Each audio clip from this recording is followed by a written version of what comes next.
Assalamu alaikum class. My name is Hera Sarfraz and the topic we are going to discuss is reproduction and development in mammals. First of all, reproduction और development जब हम mammals में पढ़ते हैं तो mammals में कुछ ऐसी यानी रिप्रोडक्शन में ऐसी कुछ टर्मिनोलॉजीज़ हैं जिसका हमें पता होना ज़रूरी है। सबसे पहले कि जो मैमल्स जो होते हैं उनमें रिप्रोडक्शन किस टाइप की होती है। मैमल्स विविपेरियस में आते हैं। विविपेरियस ऐसे एनिमल्स होते हैं, ऐसे ऑर्गेनिजम्स या इंडिविजुअल्स होते हैं जो कि अपने यंग वंस को इनसाइड देयर बॉडी डेवलप करते हैं, यानी उनका जितना भी डेवलपमेंटल स्टेजेस होती हैं वो इनकी इनसाइड देयर बॉडी ही होती हैं। फिर फर्दर और जो इनकी विविपेरियस का एक ट्रेट है, करैक्टरिस्टिक है कि वो अपने यंग वंस को फुली जो है उनकी पेरेंटल केयर इसमें इन्वॉल्व होती है। मींस कि विविपेरियस एनिमल्स में जो उनके पेरेंट्स होते हैं वो उनके अपने यंग वंस को फुल पेरेंटल केयर प्रोवाइड करते हैं। फर्दर रिप्रोडक्शन में सबसे पहले आपके पास होता है फर्टिलाइजेशन का प्रोसीजर। फर्टिलाइजेशन का प्रोसीजर बेसिकली आप कहते हैं कि जहाँ पे स्पर्म्स और यूनियन हो जाती है स्पर्म्स की और एग्स की, उस प्रोसीजर को कहते हैं फर्टिलाइजेशन। और ये जो फर्टिलाइजेशन का प्रोसीजर होता है ये कॉपुलेशन के थ्रू प्रोसीड होता है। कॉपुलेशन एक ऐसा प्रोसेस है जिसमें इजैकुलेशन होती है स्पर्म्स की from male reproductive organs toward into the female reproductive organs, और इस प्रोसीजर को आप कहते हैं कॉपुलेशन। और कॉपुलेशन के बाद फर्टिलाइजेशन का प्रोसीजर होता है। मींस के जब कॉपुलेशन हो जाती है उसके बाद स्पर्म्स जो होते हैं वो ट्रैवल करते हुए एग्स के पास जाते हैं और एग्स के साथ फर्टिलाइज़ करते हैं और एक जाइगोट में चेंज हो जाते हैं, और फिर जाइगोट में फर्दर जितनी भी डेवलपमेंटल चेंजेस हैं वो आती हैं। अब जो एग्स हैं वो उनकी प्रोडक्शन होती कहाँ पे है? एग्स की प्रोडक्शन होती है ओवरी में। ये नेक्स्ट स्लाइड में मैं आपको रिप्रोडक्टिव ऑर्गन्स भी दिखाऊंगी जहाँ पे क्लियर हो जाएगा आपको कि ओवरीज़ कहाँ पे हैं, स्पर्म्स कहाँ पे प्रोड्यूस होते हैं, सारा कुछ। तो जो अब ओव्यूलेशन का प्रोसीजर है वो इस तरह से होता है कि एग्स जो हैं वो ओवरी में प्रोड्यूस होते हैं और फिर उधर से ट्रैवल करते हैं टुवर्ड्स दी यूट्रस। और जब वो ट्रैवल करते हैं टुवर्ड्स दी यूट्रस तो वो एक फिलोपियन ट्यूब में से गुजरते हुए जाते हैं यूट्रस की तरफ। तो फिलोपियन ट्यूब में से जब वो गुजरते हैं, यानी जो उनकी रिलीज़ होता है एग्स का ओवरी में से यूट्रस की तरफ जाने का, और वो जो मूवमेंट होती है या रिलीज़ होता है एग का, उसको आप कहते हैं ओव्यूलेशन। अच्छा, नेक्स्ट हमारे पास है कुछ मैमल्स ऐसे होते हैं जो कि throughout the year produce करते हैं। अच्छा जी, throughout the year procedure चलने से मुराद ये है, प्रोसीजर होने से मुराद ये है कि कुछ ऐसे मैमल्स होते हैं जिसमें through out the year mating season रहता है कि वो अपने पूरे ईयर में किसी भी टाइम रिप्रोडक्शन की प्रोसीजर में से गुजर सकते हैं, और उनकी बॉडी में कोई भी ऐसा time through out the year हो सकता है जहाँ पे वो डेवलपमेंटल स्टेजेस में से गुजर सकें। कॉपुलेशन का प्रोसीजर, फर्टिलाइजेशन का प्रोसीजर, मतलब थ्रू आउट द ईयर वो कांस्टेंट होते हैं, यानी जिस तरह के ह्यूमंस हैं वो थ्रू आउट द ईयर किसी भी वक्त रिप्रोड्यूस कर सकते हैं। और कुछ ऐसे मैमल्स होते हैं जो कि उनके स्पेसिफिक सीजन्स होते हैं, एक ईयर में कोई एक सीज़न या एक ईयर में कोई 2 सीजन्स होते हैं जिसमें वो इस मेटिंग सीज़न यानी इस मेटिंग प्रोसीजर में से गुजरते हैं। उसको आप कहते हैं कि मेटिंग सीज़न होता है वो उस एनिमल्स का, तो वो उसको आप कहते हैं, यानी वो जो मेटिंग सीजन्स होते हैं उनको आप कहते हैं एस्ट्रस साइकिल्स। ठीक है, और उसमें एनिमल्स जो होते हैं वो एक स्पेसिफिक उस सीजन्स में से गुजरते हैं। नेक्स्ट हमारे पास आ जाता है गेस्टेशन पीरियड। अच्छा, जब फर्टिलाइजेशन का प्रोसीजर हो जाता है तो उसके बाद मैमल्स हैं वो गेस्टेशन पीरियड में से गुजरते हैं। गेस्टेशन पीरियड में से गुजरते हैं से मुराद है कि डेवलपमेंटल स्टेजेस में से गुजरते हैं। आपको पता है कि जब एक जाइगोट बन गया है तो जाइगोट के अंदर फर्दर क्लीवेजेस स्टार्ट होती हैं। क्लीवेजेस होती हैं मतलब माइटोटिकली क्लीवेज सेल्स जो हैं वो डिवाइड करना शुरू करते हैं, और जब वो डिवाइड करते करते इतने ज़्यादा सेल्स बन जाते हैं कि वो एक मतलब जाइगोट की स्टेज को आप कहते हैं मोरूला, और मोरूला से आगे वो फिर ब्लास्ट्यूला, और ब्लास्ट्यूला में मल्टीपल डिवीजन हो चुकी होती है सेल्स की, और फिर ब्लास्ट्यूला से वो आगे गेस्ट्यूला स्टेज में चले जाते हैं। ये भी नेक्स्ट मैं आपको इसकी भी स्लाइड शो करूँगी। अच्छा जी, ये हमारे पास हैं मेल और फीमेल रिप्रोडक्टिव ऑर्गन्स। तो सबसे पहले तो जी कि आपके पास ही आपको पता चल रहा है ये मेल टेस्टिस हैं। इन मेल टेस्टिस में स्पर्म्स प्रोडक्शन होती है। ठीक है, अब ये स्पर्म्स प्रोड्यूस होके आ जाते हैं इस वैज डिफरेंस में से गुजरते हुए प्रोस्टेट ग्लैंड में, और ये प्रोस्टेट ग्लैंड और सेमिनल वेजिकल, ये 2 स्ट्रक्चर्स जो हैं ये आपको नज़र आ रहे हैं। ये प्रोस्टेट ग्लैंड और सेमिनल वेजिकल का काम बेसिकली ये होता है कि इन्होंने ये दोनों ग्लैंड जो हैं ये एक जो हैं ये प्रोड्यूस करते हैं ऐसी सिक्रीशंस को और ऐसे फ्लूइड्स को जो कि स्पर्म्स को नरिशमेंट में हेल्प करते हैं और एक उसको स्पर्म्स को मीडियम प्रोवाइड कर देते हैं ताकि वो इजीली मूव कर सकें। मोटिलिटी में वो बेसिकली सिक्रीशंस हेल्प करती हैं और उसको नरिशमेंट में भी हेल्प करती हैं। उसके बाद स्पर्म्स जो हैं वो इस प्रोस्ट्रेट ग्लैंड में से गुजरते हुए इस ट्यूब में आ जाते हैं, ठीक है, यानी पेनस में आ जाते हैं और पेनस में इस ट्यूब में से यूरीथ्रा से वो बाहर इजैकुलेट हो जाते हैं into the female reproductive organ. अब हमारे पास आ जाते हैं ये female reproductive organ. Female reproductive organ में आपके पास ये है वजाइना, उसके बाद है ये सर्विक्स, ठीक है। अब स्पर्म्स जो हैं वो वजाइना से सर्विक्स में मूव करेंगे, सर्विक्स से मूव करते हुए यूट्रस में आ जाएंगे, यूट्रस से मूव करते हुए फिलोपियन ट्यूब्स में चले जाएंगे। एग्स जो हैं वो ओवरी में बनेंगे। ओव्यूलेशन का जब प्रोसीजर होगा तो एग्स जो हैं इस ओवरी में से रिलीज़ होंगे और किस में आ जाएंगे, फिलोपियन ट्यूब में। जब वो फिलोपियन ट्यूब्स में आ जाएंगे एग्स, तो यहाँ पे रिप्रोडक्शन का प्रोसीजर होगा, यानी फर्टिलाइजेशन का प्रोसीजर होगा। फर्टिलाइजेशन में इस तरफ से आपके पास आ रहे हैं स्पर्म्स और ओवरी में से निकल रहे हैं एग। तो फिलोपियन ट्यूब में क्या होगी, फर्टिलाइजेशन होगी जिसमें दोनों की यूनियन हो जाएगी, मीन स्पर्म्स की और एग की। और जब यूनियन हो जाएगी तो वो क्या बना देंगे, जाइगोट को। अच्छा जी, फर्टिलाइजेशन का प्रोसीजर स्टार्ट हो गया है। उसके बाद अब यहाँ से एग्स जो हैं वो फिलोपियन ट्यूब में से जाइगोट बन गया। अब जाइगोट मूव करता हुआ जाएगा यूट्रस में। यूट्रस का काम ये होता है कि जब फर्टिलाइजेशन का प्रोसीजर हो जाता है तो एक पूरा जो एग जाइगोट है जिसमें क्लीवेज हो चुकी हैं, यानी वो गैस्ट्रूला स्टेज में आ गया है, यानी अब वो गैस्ट्रूला सेल जो है वो बेसिकली जहाँ पे इम्प्लांट होता है वो होता है यूट्रस, यानी वो यूट्रस में आके बेसिकली इम्प्लांट होते हैं, ठीक है। अच्छा, अब ये हमारे पास है फर्टिलाइजेशन का प्रोसीजर जो आपको नीचे पिक्चर में भी शो किया हुआ है कि फर्टिलाइजेशन होती किस तरह से है। मैंने आपको पीछे डायग्राम में जो रिप्रोडक्टिव ऑर्गन्स की थी उसमें आपको बता दिया है कि स्पर्म्स किस तरह से रिलीज़ होंगे और किस तरह से फीमेल रिप्रोडक्टिव ऑर्गन्स में जाएंगे। अब फर्टिलाइजेशन किस तरह से होती है अब हम इसको देखेंगे। ये आपको ग्रीन से कलर के जो शो हो रहे हैं यहाँ पे, ये हैं स्पर्म्स और ये जो पूरा एरिया दिखा हुआ है ये है एग, ठीक है। एग के बाहर ये जो लेयर्स बनी हुई हैं, this is the fat layer और this is the protein layer of egg, ठीक है। ये दो लेयर्स जो हैं आप कह लें कि ये एग को प्रोटेक्ट कर रही हैं। और जब स्पर्म आते हैं तो स्पर्म्स की आपको ये जो एंड नज़र आ रहा है, ये एक नोक सी बन रही है, इसको आप कहते हैं एक्रोजोम और या एक्रोजोम ग्रैन्यूल कहते हैं। अब इस एक्रोजोम के पास ये एबिलिटी होती है कि वो इस दोनों लेयर्स को इनमें पेनिट्रेट कर सके और पेनिट्रेट करके इसके अंदर अपने जेनेटिक मटेरियल को मूव करवा सके। अब होता ऐसे है कि जब स्पर्म आता है और वो जब एग से मिलता है, बहुत सारे स्पर्म्स आते हैं, ठीक है, और बहुत सारे स्पर्म्स में से किसी एक स्पर्म को ही चांस मिलता है एट अ टाइम कि वो एक एग के साथ जो है वो यूनियन कर सके। और एट अ टाइम एक ही स्पर्म जो है वो अटैच तो बहुत सारे स्पर्म्स होते हैं, लेकिन जो स्पर्म के पास ज़्यादा कैपेबिलिटी होती है, एंजाइम उसके ज़्यादा एक्टिव होते हैं कि वो इस लेयर्स को, यानी इन दोनों लेयर्स को डाइजेस्ट कर सकें, तो वही स्पर्म का जो जेनेटिक मटेरियल होता है वो एग के अंदर मूव करता है। तो अब एक्रोसोमल रिएक्शंस, यहाँ पे एक टर्मिनोलॉजी यूज़ की हुई है एक्रोसोमल रिएक्शंस और एक टर्मिनोलॉजी है ज़ूना पेल्यूसिडा। ज़ूना पेल्यूसिडा ये एक लेयर है जो कि ग्लाइकोप्रोटीन लेयर होती है। अब इस लेयर को और इस लेयर को पेनिट्रेट करना होता है स्पर्म्स ने, यानी इस फैट लेयर को और इस ज़ूना पेल्यूसिडा को। अब ये जो स्पर्म्स होते हैं इनकी जो एक्रोसोमल रिएक्शंस यहाँ पे होते हैं, एक्रोसोमल रिएक्शन से मुराद है कि कुछ ऐसे एंजाइम्स एक्रोसोम में प्रोड्यूस होते हैं जो कि डिग्रेड करते हैं इस मटेरियल्स को, यानी इन लेयर्स को डिग्रेड करते हैं। और जब वो इन लेयर्स को डिग्रेड करते हैं या डाइजेस्ट कर लेते हैं, ठीक है, मींस के वहाँ पे डाइजेशन का प्रोसीजर होता है और वो अपनी स्पेस बना लेते हैं।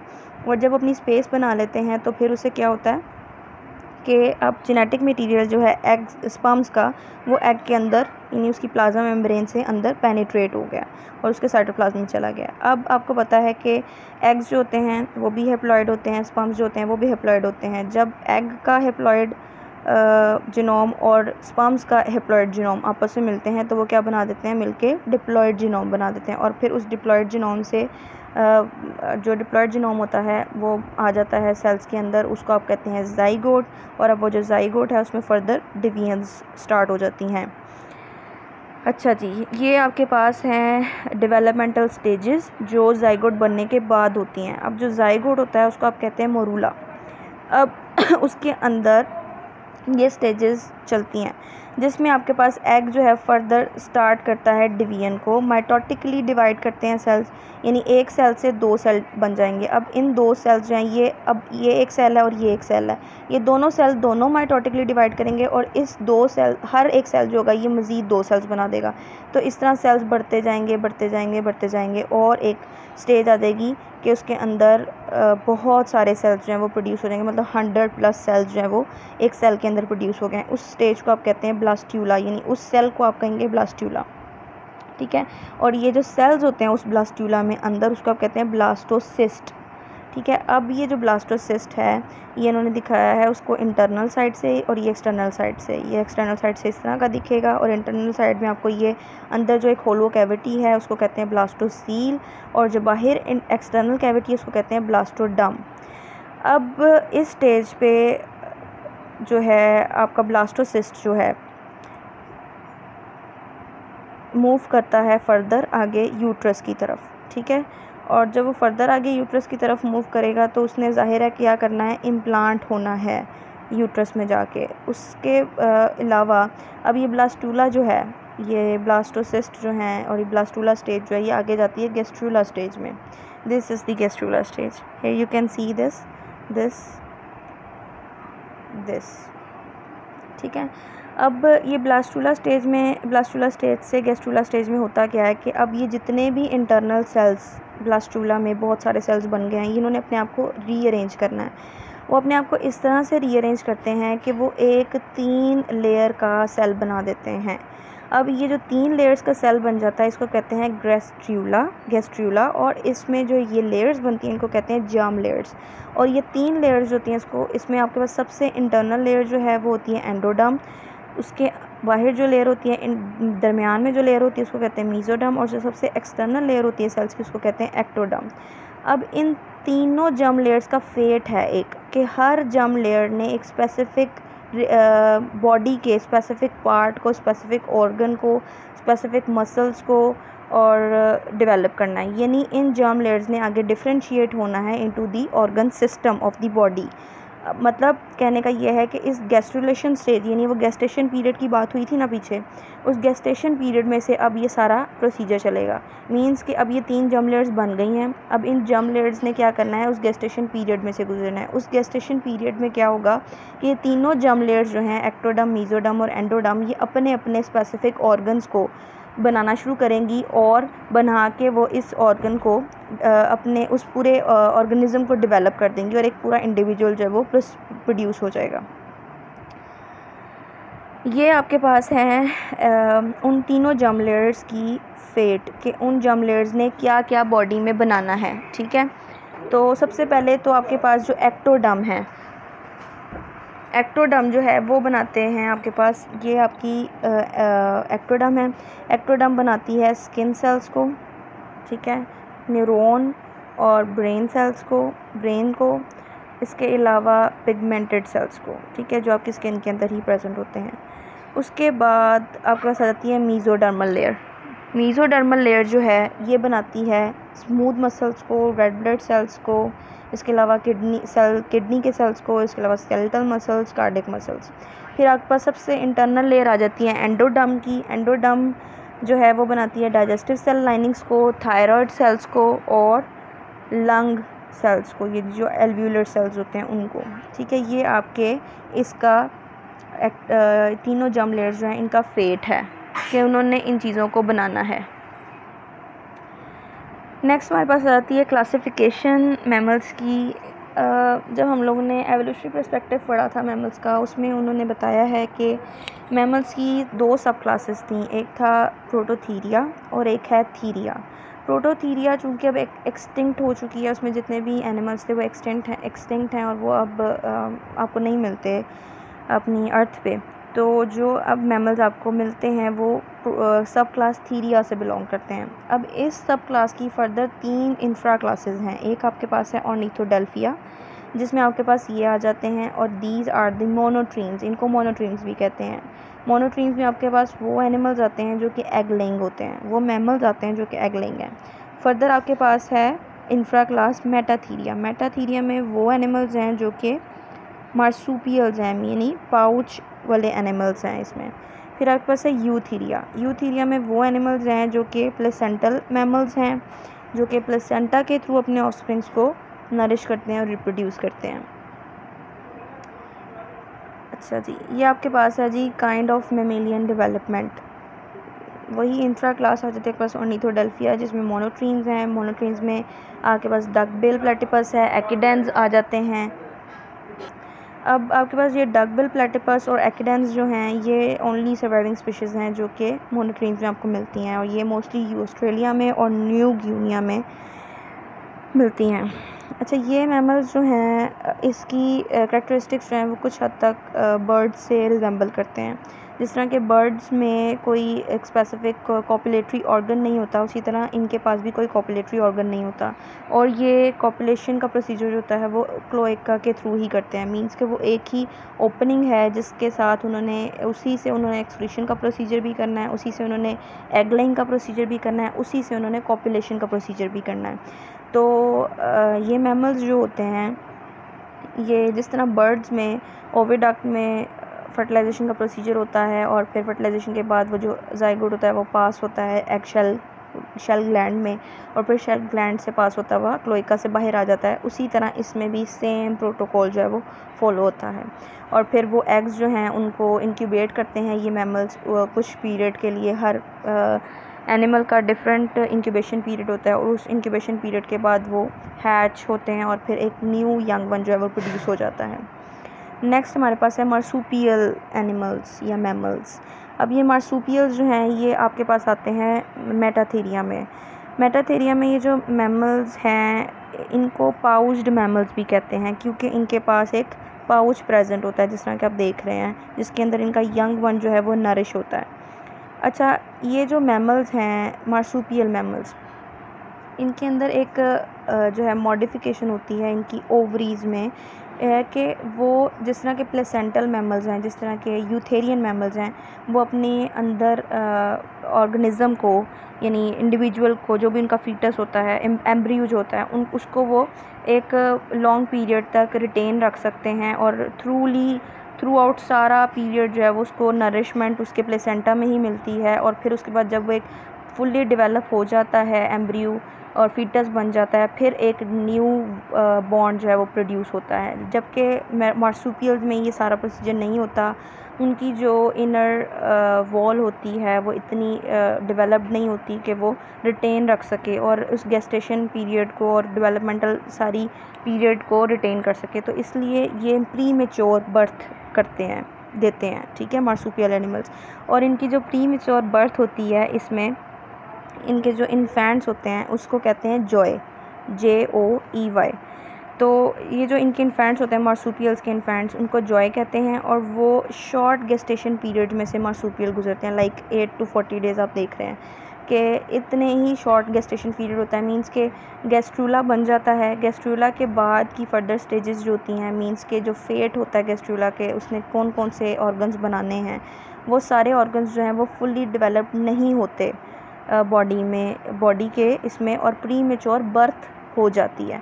और अब क्या होता है कि एनिमल अपने मदर के पाउच में ही उन अपने सारे ऑर्गन्स को फुल्ली डेवलप करता है through feeding from their teeths, ठीक है। वो अपनी मदर के थ्रू लैक्टेशन से सारी नरिशमेंट लेता है, और उसके जितने भी ऑर्गन्स होते हैं वो डेवलप होते हैं जब तक अगला इन्फेंट नहीं आ जाता मार्सूपियल्स में, तब तक वो अपने मदर के पाउचेस में ही रहते हैं, या जब तक वो अपने पूरे ऑर्गन्स को फुल्ली डेवलप नहीं कर सकते। मतलब तकरीबन 1 साल तक जो है वो इन्फेंट्स जो होते हैं मार्सूपियल्स के, वो अपने मदर पाउचेस में ही रहते हैं। और इवन वो अपने मदर पाउचेस में किसी ख़तरे की वजह से भी आ जाते हैं। फर्दर इन्फेंट्स जो अपने बॉडी टेम्परेचर को मेंटेन नहीं रख सकते, इसलिए भी वो अपने मदर पाउचेज़ में आते हैं। यानी डेवलपमेंट के बाद भी ये प्रोसीजर जो है ये इनके चलता रहता है कि वो अपनी मदर पाउच को यूज़ करते हैं फॉर देयर प्रोटेक्शन। नेक्स्ट हमारे पास है प्लेसेंटल मैमल्स। ये मैमल्स आ जाते हैं आपके पास इंफ्रा क्लास यूथेरिया के जितने भी मैमल्स हैं वो प्लेसेंटल मैमल्स कहलाते हैं। प्लेसेंटल मैमल्स वो मैमल्स हैं जो अपने यंग वंस को प्लेसेंटा के थ्रू फैसिलिटेट करते हैं, नरिशमेंट करते हैं। जितने भी न्यूट्रेंट्स और मिनरल्स सारे प्लेसेंटा के थ्रू उनके न्यू जो उनका इन्फेंट होता है या उनके जो फीटस होता है उसको प्रोवाइड किए जाते हैं। तो प्लेसेंटा बेसिकली हेल्प करता है न्यूट्रेंट एक्सचेंज में और इसके अलावा वेस्ट एक्सचेंज में भी, मदर और बेबी के दरमियान में, फीटस के दरमियान। तो यूथेरियन मैमल्स में आपके पास ऑफस्प्रिंग जो होते हैं फुल्ली डेवलप होने के बाद ही प्रोड्यूस होते हैं और उसको आप कहते हैं न्यूबॉर्न। इसमें आपके पास जो मोस्टली मैमल्स आ जाते हैं वो हैं ह्यूमंस, लॉयंस, कैट्स, एलिफेंट्स। ये सारे ऐसे ऑर्गेनिजम्स प्रोड्यूस करते हैं जो कि फुल्ली डेवलप्ड होते हैं, ठीक है। उनको अपने किसी मदर के पाउच की ज़रूरत नहीं होती, वो बाद में अपने पास पूरी उस लैक्टेशन मतलब पेरेंटल केयर ज़रूर मिलती है इनको, लेकिन पाउच की स्पेसिफिक कोई ज़रूरत नहीं होती। तो इसलिए इसको एक स्पेसिफिक इंफ्रा क्लास में ही रखा गया है। अच्छा जी, नेक्स्ट हमारे पास है रिप्रोडक्शन साइकिल्स प्लेसेंटल मैमल्स में जो होते हैं। मैंने आपको जिक्र किया था सबसे फर्स्ट स्लाइड में एस्ट्रस साइकिल का। जिस तरह एस्ट्रस साइकिल होता है एक स्पेसिफिक सीज़न होता है मेटिंग का कुछ मैमल्स में, तो इसको आप कहते हैं एस्ट्रस साइकिल। और एक साइकिल होता है मेंस्ट्रुअल साइकिल। सबसे पहले जब हम एस्ट्रस साइकिल की बात करते हैं तो एस्ट्रस साइकिल जो है ये आपको कुछ मैमल्स जो हैं उनमें मिलता है एस्ट्रस साइकिल। और इसमें फ़ीमेल उस स्पेसिफिक सीज़न में बिहेवियरली और फिजियोलॉजिकली प्रिपेयर होती है to accept the sperms from males. Means कि वो रिसेप्टिव होती है और उसके वो मेटिंग प्रोसीजर के लिए तैयार होती है और उसके पास कोई भी उस वक्त मेल जो है जो उसको अट्रैक्ट कर ले उसके साथ वो मेटिंग प्रोसीजर में से गुजर सकती है और रिप्रोड्यूस कर सकती है, ठीक है। अब एस्ट्रस साइकिल में जो एनिमल्स एस्ट्रस साइकिल में आते हैं उसमें ब्लीडिंग जो होती है यूट्राइन वॉल की वो वाला प्रोसीजर नहीं होता। मीन्स के shedding of the uterine wall का प्रोसीजर में से नहीं गुजरते ऐसे एनिमल्स, ऐसे मैमल्स। और इसमें आपके पास आ जाते हैं ज़्यादातर अच्छा फर्दर इसमें 3 डिवीजन की गई हैं एस्ट्रस साइकिल में। एक है मोनो एस्ट्रस, इसमें वो एनिमल्स आ जाते हैं, मोनो मीन्स वन, सिंगल। तो इसमें वो मैमल्स आते हैं जो कि सिंगल सीजनल ईयर में से गुजरते हैं। जो सिंगल सीजनल ईयर में से गुजरते हैं वो मोनोएस्ट्रस में आ जाते हैं, जिसमें बियर और सी लॉइंस हैं। इट मीन्स कि ये बियर्स और सी लॉइंस जो हैं ये साल में सिर्फ एक दफ़ा मेटिंग सीज़न में से गुजरेंगे और सिर्फ एक दफ़ा ही रिप्रोड्यूस करेंगे। फिर आपके पास आते हैं डाई एस्ट्रस। डाई एस्ट्रस में आपके पास वो मैमल्स आते हैं जो कि साल में 2 दफ़ा एस्ट्रस साइकिल में से गुजरते हैं, यानी साल में 2 दफ़ा मेटिंग सीज़न में आते हैं वो। और उसमें आपके पास मोस्टली डोमेस्टिक डॉग्स आ जाते हैं। फिर आपके पास है पोली एस्ट्रस। पोली मीन्स मैनी, तो इसमें वो मैमल्स आते हैं जो कि मोर देन 2 मेटिंग सीज़न में से गुजरते हैं। इसके पास आपके पास मोस्टली रोडेंट्स और इसमें आपके पास मोस्टली रोडेंट्स और माइस आ जाते हैं। और इन मैमल्स में हर 4 to 6 डेज़ बाद जो है वो साइकिल जो है वो उनका स्टार्ट हो जाता है। मीन्स कि हर 4 to 6 डेज़ बाद वो तैयार होते हैं फॉर नेक्स्ट मेटिंग। अच्छा, अब कुछ मैमल्स ऐसे हैं जो कि जिसमें आपके पास सी लॉइंस की एग्जांपल आ जाती है जो कि साल में एक दफ़ा ही प्रोड्यूस करते हैं। और इन्होंने चूँकि इनका सिर्फ एक ही दफ़ा मेटिंग सीज़न आता है तो इनको ज़रूरत होती है कि इनके पास जितनी भी कंडीशंस हैं, environmental conditions, climatic conditions, food की कंडीशंस यानी प्रिपेयर ऑफ देयर फूड या प्रेजेंस ऑफ देयर फूड, इन सब कंडीशंस को उन्होंने देखना होता है। जब इनके पास ये सब कंडीशंस प्रेजेंट होती हैं तभी ये मेटिंग की तरफ जाते हैं। और दूसरा कि अगर ये मेटिंग सीज़न में अपनी मेटिंग कर भी लेते हैं तो इनके पास एक डेवलपमेंट होती है एम्ब्रियोनिक डायापोज की। एम्ब्रियोनिक डायापोज से मुराद ये है कि ये मैमल्स फर्टिलाइजेशन का प्रोसीजर नहीं करते जबकि कॉपुलेशन का प्रोसीजर कर लेते हैं। मींस के कॉपुलेशन के प्रोसीजर में अपने रिप्रोडक्टिव जो रिप्रोडक्टिव सेल्स हैं उनको एक्सचेंज कर देते हैं, मीन्स स्पर्म्स और एग्स को फीमेल रिप्रोडक्टिव ऑर्गन में। लेकिन जो फर्टिलाइजेशन का प्रोसीजर है, जो यूनियन है दोनों की, वो नहीं होती। जब फीमेल को वो स्पेसिफिक क्लाइमेटिक कंडीशंस और जो भी इन्वायरमेंटल कंडीशन सूटेबल लगती हैं, तब वो उस फर्टिलाइजेशन के प्रोसीजर में से गुज़रते हैं। और जब वो फर्टिलाइजेशन के प्रोसीजर में से गुज़रते हैं, उसके बाद फिर वो सारा आगे वाला प्रोसीजर थ्रू आउट चलता रहता है, मींस डेवलपमेंटल स्टेजेस, और फिर वो अपने यंग वन को प्रोड्यूस कर देते हैं। मींस कि ये वेट करते हैं रिसोर्सेज का फेवरेबल होने के लिए, ठीक है। जब उनके रिसोर्सेज उनके लिए फेवरेबल हो जाते हैं, फिर ये अपने यंग वंस को प्रोड्यूस करते हैं। और इस प्रोसीजर को कहते हैं, यानी ये जो 1 या 2 वीक्स का ये डिले करते हैं फर्टिलाइजेशन में, उसको आप कहते हैं एम्ब्रियोनिक डायापोज। और ये हम मोस्टली सी लायंस में, बैट्स में, बियर्ड्स में, कुछ मार्सूपियल एनिमल्स में भी हम ये जो एक्टिविटी है और ये डेवलपमेंट है उनकी बॉडी में, ये देखते हैं। नेक्स्ट हमारे पास है मेंस्ट्रुअल साइकिल। ये लास्ट आपका स्लाइड है। मेंस्ट्रुअल साइकिल में वो मैमल्स आ जाते हैं जो कि अपनी यूट्राइन वॉल की एक स्पेसिफिक ड्यूरेशन के बाद शेडिंग करते हैं, ठीक है। यानी उनकी एंडोमेट्रियम वॉल जो होती है, यूट्राइन लाइनिंग जो होती है, उसकी शेडिंग होती है और इसमें ब्लीडिंग प्रोसीजर होता है। और अगर तो फर्टिलाइजेशन का प्रोसीजर हो जाता है बॉडी में, तो फर्टिलाइजेशन के प्रोसीजर के बाद क्या होता है कि वॉल की शेडिंग नहीं होती। और अगर फर्टिलाइजेशन का प्रोसीजर हो जाता है तो शेडिंग नहीं होती। और अगर फर्टिलाइजेशन का प्रोसीजर नहीं होता तो फिर एंडोमेट्रियल वॉल लाइनिंग्स की शेडिंग होती है, और उस साइकिल को कहते हैं मेंस्ट्रुअल साइकिल। अच्छा, मेंस्ट्रुअल साइकिल जो है वो डिफरेंट हार्मोन्स हैं मैमल्स के बॉडी में जो रेगुलेट करते हैं इस मेंस्ट्रुअल साइकिल को।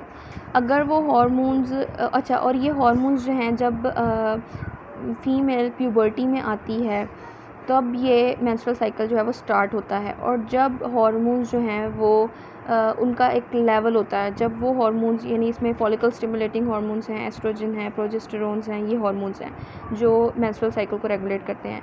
और इनका एक स्पेसिफिक बॉडी में लेवल होता है। जब वो मेंटेन रहता है तो मेंस्ट्रुअल साइकिल जो है वो स्टार्ट हो जाते हैं। और जब एक स्पेसिफिक लेवल से वो हार्मोन्स रिड्यूस हो जाते हैं या ज़्यादा हो जाते हैं, तो आपका मेंस्ट्रुअल साइकिल वहाँ पे स्टॉप हो जाता है। अच्छा, एक प्रोसीजर होता है मेनोपॉज का। मेनोपॉज के प्रोसीजर में हार्मोन्स जो हैं वो मेंस्ट्रुअल साइकिल की तरफ जाना बंद कर देते हैं, मींस के यूट्राइन वॉल की शेडिंग होना बंद हो जाती है, तो उसको आप कहते हैं मेनोपॉज। यानी वहाँ पे मेंस्ट्रुअल साइकिल पॉज हो गया, ख़त्म हो गया, बंद हो गया।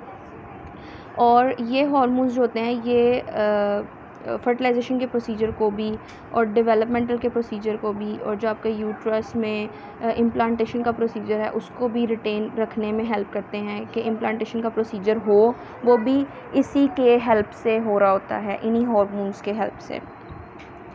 सो द साइकिल जो है, इसमें पीरियोडिक प्रोलिफरेशन होती है लाइनिंग की। अगर प्रोलिफरेशन होगी और फिर उस पर शेडिंग होगी। अगर तो फर्टिलाइजेशन हो जाएगी तो फिर शेडिंग नहीं होगी एंडोमेट्रियल वॉल्स की, क्योंकि उसके साथ सेल आके, एक जो जाइगोट है, गैस्ट्रुला सेल जो है वो आके अटैच हो गया होगा, इम्प्लांट हो गया होगा यूट्रस में, तो फिर शेडिंग नहीं होगी। और अगर इम्प्लांटेशन नहीं हुई तो फिर एंडोमेट्रियल वॉल की शेडिंग होगी और मेंस्ट्रुअल साइकिल जो है वो प्रोड्यूस होगा।